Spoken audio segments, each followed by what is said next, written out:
We've been on the lookout for a tool that potentially could help people see based on their body type, based on their size, based on their height, how a garment might look on them. And we've tested and demoed this in a couple different ways, internally and externally. And I think that's one piece of the AI puzzle that really hasn't been solved yet.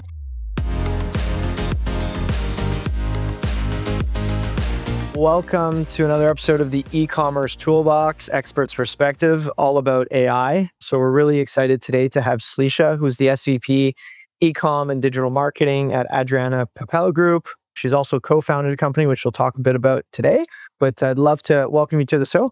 Thank you so much. So excited to be here. Awesome. Maybe kick off by giving us a bit of an introduction, your current role and your career journey and how you ended up in your current role and co-founding a VC-backed online jewelry store as well. Yeah, absolutely. So, like you said, I've been through quite a journey from the jewelry space into the apparel world, and I have about 15 years of experience within the e-commerce and digital marketing arena. I started out my career always wanting to be in the marketing space. E-commerce ended up being where I landed, and I fell in love with it after my first job.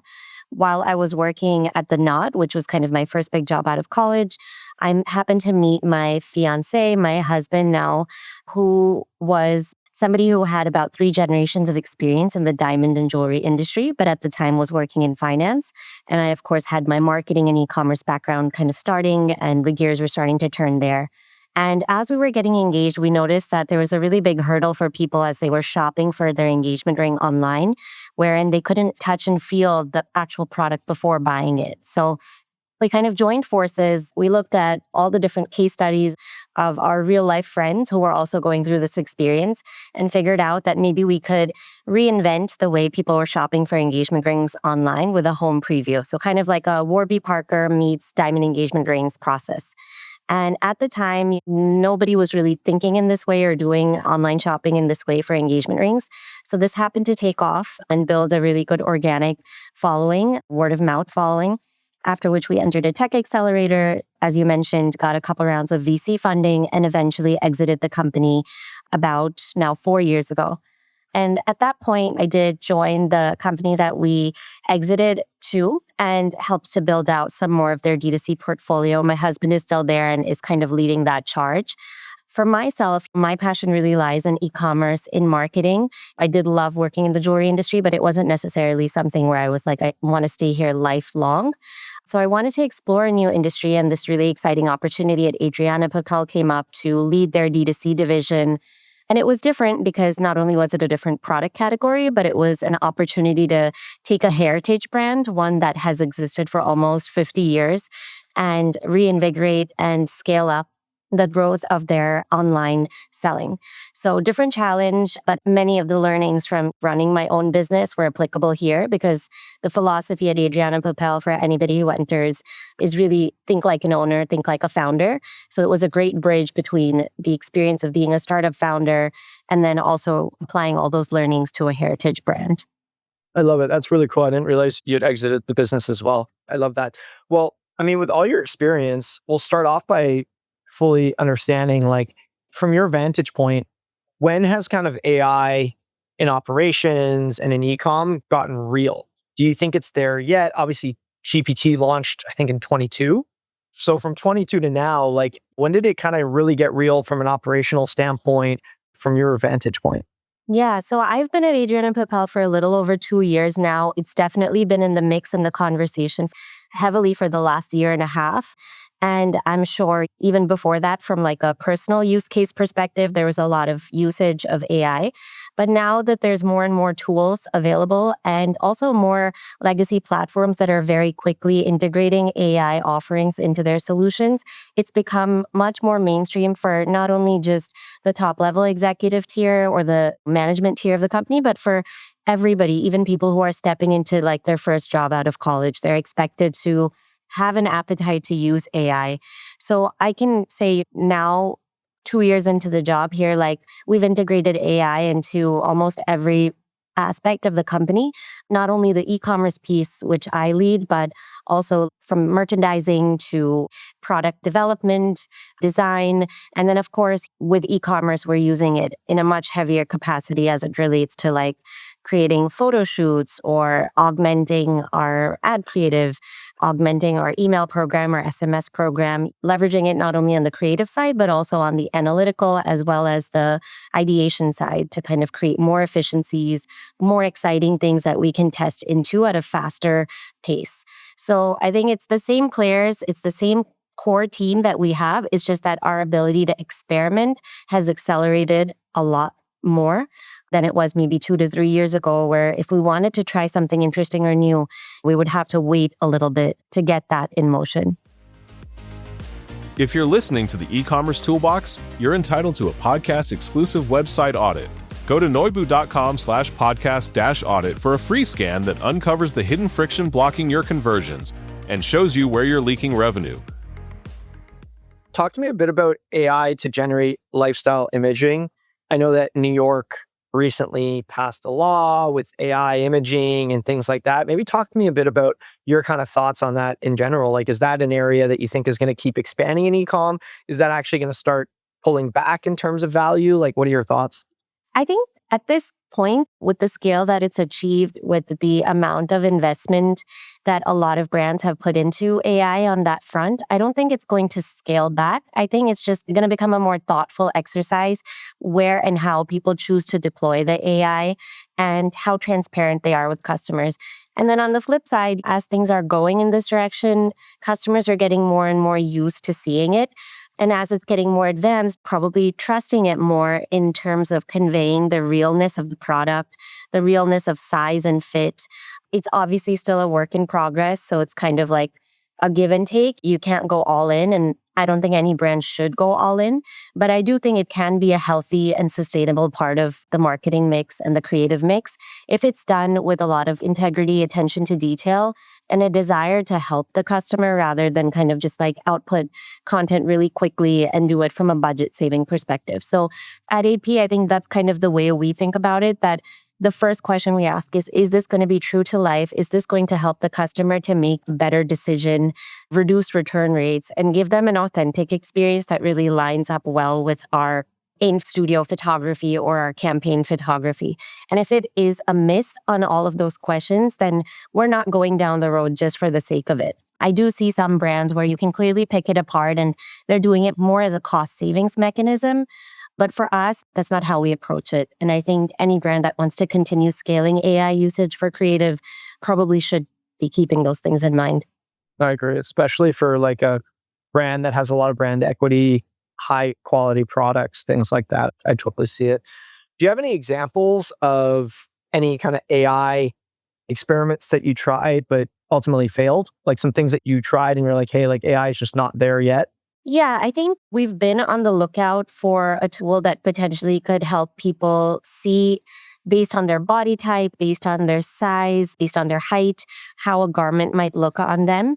And we've tested and demoed this in a couple different ways, internally and externally. And I think that's one piece of the AI puzzle that really hasn't been solved yet. So we haven't, like I said, if it doesn't meet our barometer of realness, we don't launch this. So it's not something we put out there, but it is something we've been trying and testing with, but haven't found that success. And shopping online for clothing, especially for women's occasion wear, a lot of the struggle is really knowing how it looks on your own body type, on your own size. Oftentimes, it's hard, similar to kind of like shopping for an engagement ring online without feeling the garment, seeing it on your own self. It's hard to make a decision, which also contributes to like return rates spiking up. So that's one piece that AI isn't quite there yet on. If that gets solved in a meaningful way, in a real way by an external vendor or even by ourselves internally, I think that could be a huge uplift. Makes sense. It's funny. One of the first startup ideas we had in 2017 was solving this problem. Yeah, and it's a hard one. And I guess you guys were pretty early to the game in 2017 with that. Yeah, we abandoned it after like 2 months because we're like, this is not solvable. It was like, take a picture of yourself. And it was just super like, it was a hard problem to solve. It was too hard. Very cool. On the flip side of that, as you guys deploy more use cases, creative makes sense. I'm always on calls with customers and I get emails and LinkedIn notes, and everyone kind of wants to understand what are the use cases that people are seeing the most value in today. Creative being one of them. We kind of went the other side, which is something that may not be ready yet. It's like size and fit. What are some other examples that have driven kind of tangible results in the form of cost savings or conversion that you guys have implemented? Yeah, I think just like I was saying, the experimentation ability with AI is fantastic. So just more ideas around ad formats, more ideas around like copy even, and just quickly plugging those in and trying those. More site analytics, like performance analytics and ideas around A/B testing there. I think doing that in quick fashion and then also being able to develop and design that in quick fashion, that gives us the ability to quickly be nimble and pivot our site experience as needed. And I think coupled with the fact that we have an in-house team that supports design and development, we're able to use those AI learnings a bit faster. And then I think on the other side of things, from a product perspective, I know our design teams have been able to really quickly churn out different interesting ideas of like fabrics and patterns they might want to experiment with or silhouettes that are working well, and AI is able to give them additional ideas. Of course, there's always a human touch involved in vetting and making sure that that makes sense in maintaining the brand ethos. But I think it helps speed up the thinking process. And it also gets people excited because it's not just them thinking in a void or with their team in a void. There's almost like a third party helping to come up with fresh and interesting inspiration and ideas. So that's been exciting. And then one other area that I think is really great for apparel companies, because a lot of what we sell is seasonal and we want to minimize markdowns and minimize inventory liquidation. So maximizing inventory efficiency and what we're buying with the help of AI, it's really great because you can minimize wastage on like inventory. You can minimize wastage on having to liquidate and mark down at the end of the season too. Very cool. How have you guys been seeing patterns from agentic discovery? So like referrals from AI engines. Like, is that something that you guys have been investing in or seeing kind of growth in your category? We definitely have. I think a lot of the SEO efforts that we've put forth to just generate really quality content and content that is structured so that it matches the needs of different agentic search platforms has paid off. It was kind of a slower start because we were trying to do this 2 years ago. And I think the adoption rate has now picked up to the point where we're consistently seeing a healthy volume of our content being picked up. We're seeing a lot of our evergreen content in terms of like our product being picked up as recommended product. One struggle that we sometimes have is, like I was saying, like 80 to 85% of our product at any given time is like new. It's fashion product. So there's not as much online history around that in terms of reviews, in terms of validation. So that's one thing where maybe a brand that has longevity for their products will have an easier time getting those picked up. But nonetheless, I think a lot of our content and our authority helps for our collection pages and our blog content to get picked up well. So we're seeing definitely within this year for sure, like a major influx of traffic. We're also seeing a lot of orders come through, not at the scale of any of our other ad platforms, but certainly a good supplement. And good to see that we do show up organically, whether it be in traditional Google rankings or in all the different agentic platforms.